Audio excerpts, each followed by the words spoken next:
Student अस्सलाम वालेकुम। Class 10th chapter number 11 का आज आप लोगों का लास्ट टॉपिक है। अकॉर्डिंग टू स्मार्ट सिलेबस ये चैप्टर ख़त्म हो जाएगा। तो ख़त्म होने के बाद आपके लिए आपका टेस्ट है या आपकी असेसमेंट है कि आप लोगों ने इसको अच्छे तरीके से रेडी करना है और संडे वाले दिन जो है उसको आपने सारे long question with diagram pages पे लिखने हैं और खुद चेक करना है कि आपकी इस चैप्टर की कितनी तैयारी हो गई है। हम लोगों ने शुरू किया हुआ था स्ट्रक्चर ऑफ नेफ्रॉन। नेफ्रॉन को पढ़ा, उसके बाद उसका फंक्शन देखना। आज हमने देखना है ऑस्मोरेगुलेटरी फंक्शन ऑफ किडनी, यानी ये कि गुर्दे के अंदर या किडनी के अंदर जब यूरिन की फॉर्मेशन होती है तो वो कितने तरीकों की होती है, सॉल्ट की अब्जॉर्प्शन ज़्यादा होती है या कम होती है। ये हम लोगों ने कल के टॉपिक में भी पढ़ा था कि यहाँ पर ग्लोमेरुलस और बोमेन कैप्सूल से जो है वो मटेरियल मूव होता है और ब्लड को पीछे छोड़ देता है और बाकी मॉलिक्यूल्स को मूव करके आगे भेज देता है। डिस्टल से प्रॉक्सिमल, प्रॉक्सिमल से डिसेंडिंग और असेंडिंग लिम्फ में जाता है। एक हिस्सा वाटर को अब्जॉर्ब करता है और दूसरा सॉल्ट को अब्जॉर्ब करता है।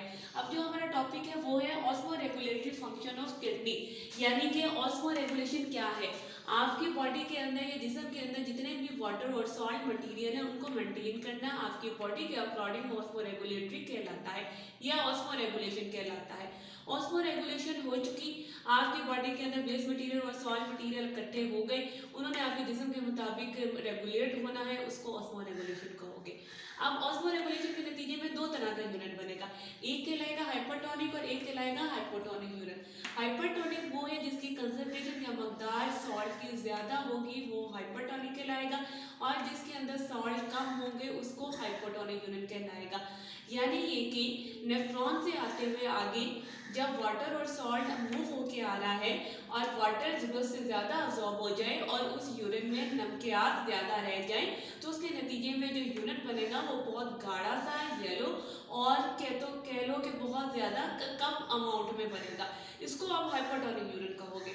दूसरी तरफ अगर वाटर कम अब्जॉर्ब होता है और आपके नेफ्रॉन से होता हुआ रीनल पेल्विस के अंदर वाटर ज़्यादा निकालता है तो उसको हाइपोटोनिक यूरिन कहोगे, यानी कि सॉल्ट की अमाउंट जो है वो हाइपोटोनिक है और उसके नतीजे में सॉल्वेंट जो है वो ज़रूरत से कम है और वाटर ज़्यादा है, तो अब जो यूरिन बनेगा वो सफ़ेद या हल्के पीले रंग का होगा और बहुत ज़्यादा डिल्यूटेड होगा।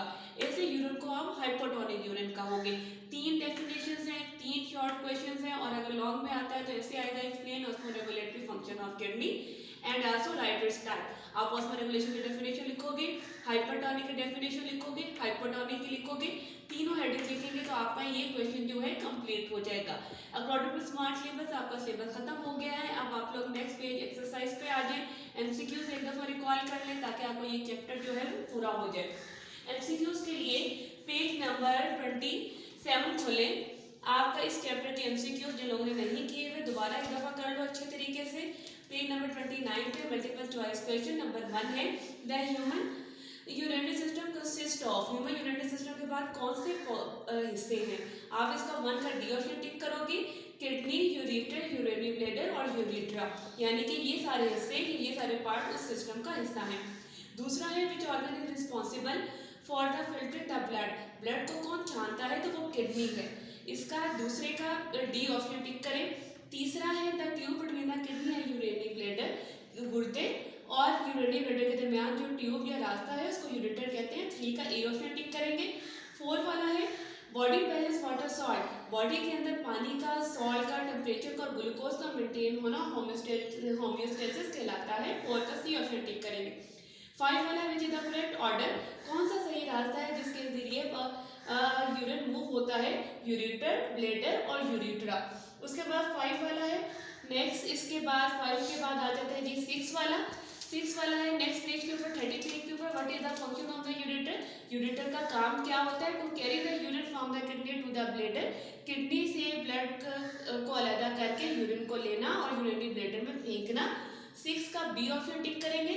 7 वाला है what waste product are excreted, kidney या गुर्दों से कौन सा वेस्ट मटेरियल निकलता है तो वो यूरिया, वाटर और सॉल्ट है। 8वां है the 2 main function of sweat are, पसीने के 2 फंक्शन कौन से हैं। 8 वाले का डी ऑप्शन टिक करोगे, to remove the waste product, अपनी बॉडी या जिस्म से वेस्ट मटेरियल को निकालना और बॉडी के टेम्परेचर को ठंडा रखना, वो इसका काम है। 9 वाला है विच will not be present in the filtrate enter the Bowman capsule of nephron, कौन सी ऐसी चीज़ है जो बोमेन कैप्सूल में एंटर नहीं होती, वो है ब्लड सेल। 9 का सी ऑप्शन टिक करेंगे।